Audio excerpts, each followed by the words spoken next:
אני הולך לדבר באנגלית, כי זה יותר קל, אחרי שמתרגלים לדבר בפורים באנגלית. So thank you all for being here. This is incredibly exciting and very exciting for the Yaron Institute to be connected to this award for Best Startup in Israel. And I just want to say a few words. I could say a lot about government involvement in high tech, but I'm going to hold back. I'm tempted, but I'm going to hold back. I want to say a little bit about why Ayn Rand, why startups, what's the connection, why, in a sense, did we get involved in this prize. And I'm just curious, of the people here in the room, how many of you have read Atlas Shrugged? Okay. So, a majority, which is pretty cool. Those of you who haven't, you should. Particularly if you're in this industry, particularly if you're excited about startups in Israel or anywhere. Because really, Atlas Shrugged is an ode to business. It is an ode to entrepreneurship. It is an ode to startups. It is a celebration of the spirit that goes into what you do, whether it's venture capitalists, whether it's programmers, whether as founders.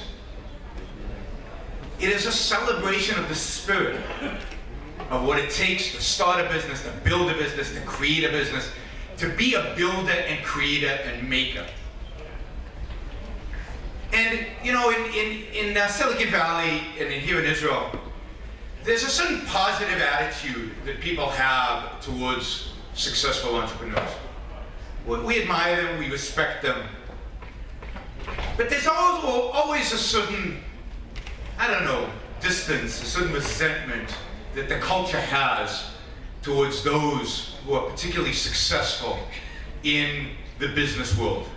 You can see this with Bill Gates, who built what at the time was the largest company in the world. Everybody wanted to be Bill Gates, everybody admired Bill Gates, but everybody kind of celebrated when the Justice Department of America knocked him down a little bit, when he failed.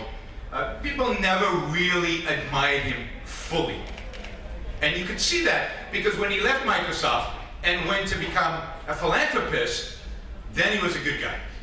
Then everybody suddenly loved him. We live in a culture, again, outside of your bubble.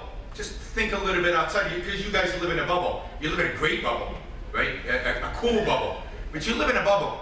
A little bit outside of your bubble, people don't admire makers. They don't admire creators. They don't admire builders. They admire distributors. They admire givers. You know, Bill Gates, as a philanthropist, much more admired than Bill Gates, the creator, the builder, the world changer, right? Where would we all be today without Microsoft? Ayn Rand admires, in a deep, deep sense, everything that you guys represent. And what do I mean by a deep, deep sense? I mean in a moral sense, in an ethical sense. You are good guys, not only because you're making yourselves and the country and the people around you richer, but you are good guys because you're making something of your own life. You're applying yourself. You're working hard, you're being productive, you're using your reason, you're using your mind to create a better world for yourself, and therefore for everybody else around you.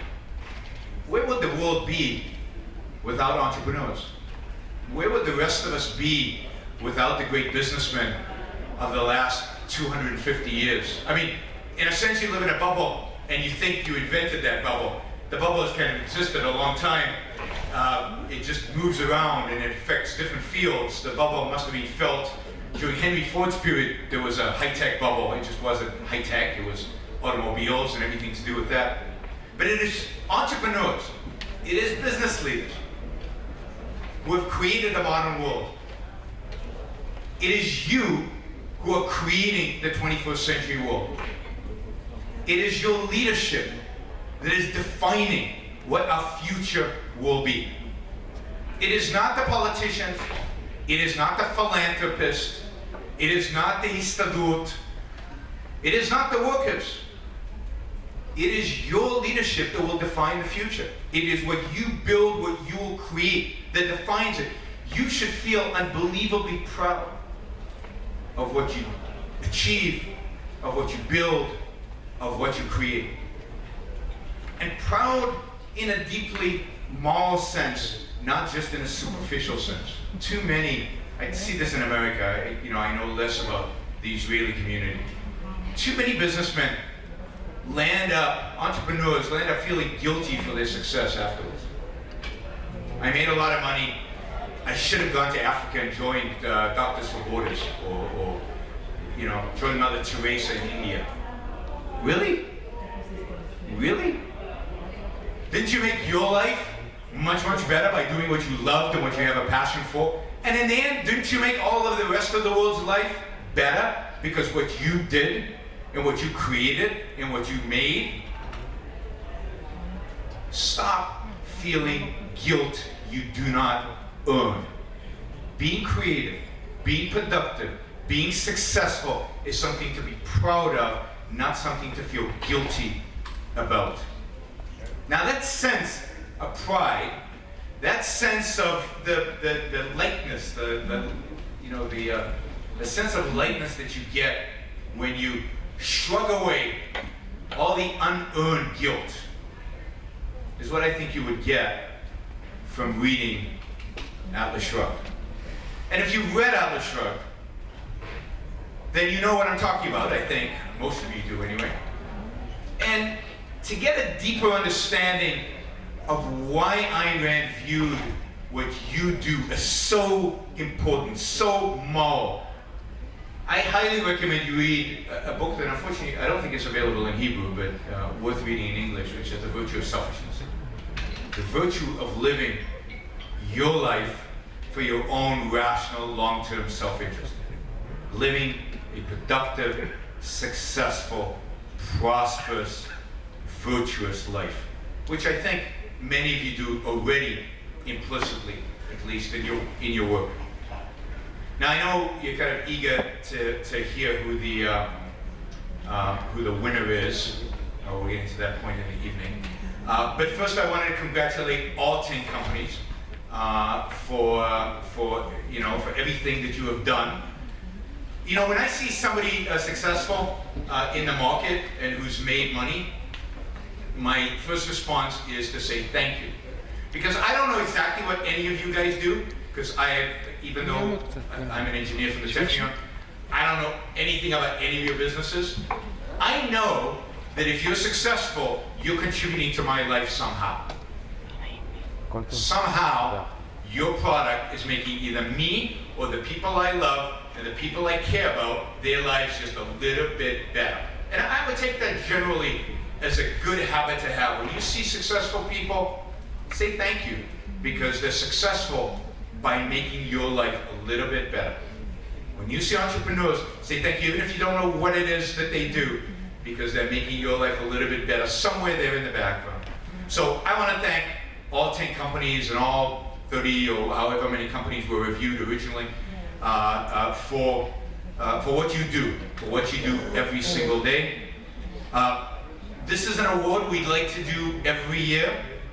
The funding for this event and this award has so far been provided by Americans. Haven't been able to raise the money in Israel to make events like this possible. So if any of you are interested in helping us make this an Israel-only event, which would be kind of cool and kind of just, make Israel less dependent on those American dollars, that would be good too. Then please see me or Boaz. We're very excited about this. We hope that the Atlas Shrugged Award for Best Startup in Israel will be a tradition that we celebrate for years and decades to come, and it helps inspire people to read Atlas Shrugged, makes inspire more Israelis to become entrepreneurs, and more companies to be as successful as you guys have become. So thank you all, and I'll invite Tal to start the process of revealing the winner.